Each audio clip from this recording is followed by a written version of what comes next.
انا الجزر، انا ليا فوائد كتير، والنهارده هعلمكم ازاي تعملوا فيديوهات زي كده. تبع الشرح. هتدخل على جوجل بلاي، هتكتب في البحث كلمة جورك، هتعمل بحث. طبعا انا محمل التطبيق، هيطلع معاك التطبيق ده. طبعا انا هدوس فتح على طول، انت هتعمل له تثبيت. هضغط على فتح، هيقول لك هنا تسجيل الدخول باستخدام جوجل بلاي او البريد الالكتروني او متابعة بحساب اكس. انت هتختار الطريقة المناسبة اللي عايز تسجل بيها. طبعا هيفتح معاك التطبيق بالشكل ده. هنا بيقول لك اسأل، يعني هنا نفس نظام شات جي بي تي بالظبط. لو عايز تسأل او عايز فكرة، انت هتضغط فين؟ هتضغط على انشاء مقطع فيديو، هتضغط عليه. بعد ما هتضغط لازم تضغط على الشرطتين هنا علشان تظبط الاعدادات. طبعا عندك الخيار ده لازم تقفله اول شيء. بعدين هتختار ابعاد الفيديو، عايزه فيديو عريض او بالطول او بالعرض على حسب ما انت عايز. طبعا احنا مختارين المقاس الطولي. طبعا هتدخل هنا عند المستطيل المخصص للكتابة، وهتكتب اي فكرة في دماغك. طبعا انا الفكرة كانت في دماغي ان انا عايز جزرة واقفة على مطبخ تتكلم مصري بتقول الكلام الآتي. طبعا انت بتحط الفكرة اللي في دماغك. عايز طبعا انت شايف الفيديوهات الترند، طمطامة، بصلة، بتحكي على الفوائد، بتحكي على الأضرار. طبعا كلنا بنشوف الفيديوهات ازاي دي منتشرة الأيام دي وبتجيب مشاهدات.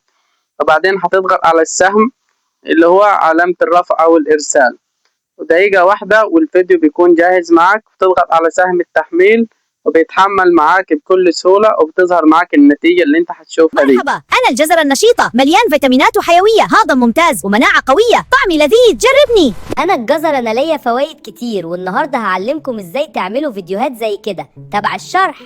هتدخل على جوجل بلاي، هتكتب في البحث كلمة جورك، هتعمل بحث. طبعا انا محمل التطبيق، هيطلع معاك التطبيق ده. طبعا انا هدوس فتح على طول، انت هتعمل له تثبيت. هضغط على فتح، هيقول لك هنا تسجيل الدخول باستخدام جوجل بلاي او البريد الالكتروني او متابعة بحساب اكس. انت هتختار الطريقة المناسبة اللي عايز تسجل بيها. طبعا هيفتح معاك التطبيق بالشكل ده. هنا بيقول لك اسأل، يعني هنا نفس نظام شات جي بي تي بالظبط. لو عايز تسأل او عايز فكرة، انت هتضغط فين؟ هتضغط على انشاء مقطع فيديو، هتضغط عليه. بعد ما هتضغط لازم تضغط على الشرطتين هنا علشان تظبط الاعدادات.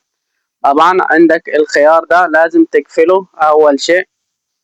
بعدين هتختار ابعاد الفيديو، عايزه فيديو عريض او بالطول او بالعرض على حسب ما انت عايز. طبعا احنا مختارين المقاس الطولي. طبعا هتدخل هنا عند المستطيل المخصص للكتابة، وهتكتب اي فكرة في دماغك. طبعا انا الفكرة كانت في دماغي ان انا عايز جزرة واقفة على مطبخ تتكلم مصري بتقول الكلام الآتي. طبعا انت بتحط الفكرة اللي في دماغك.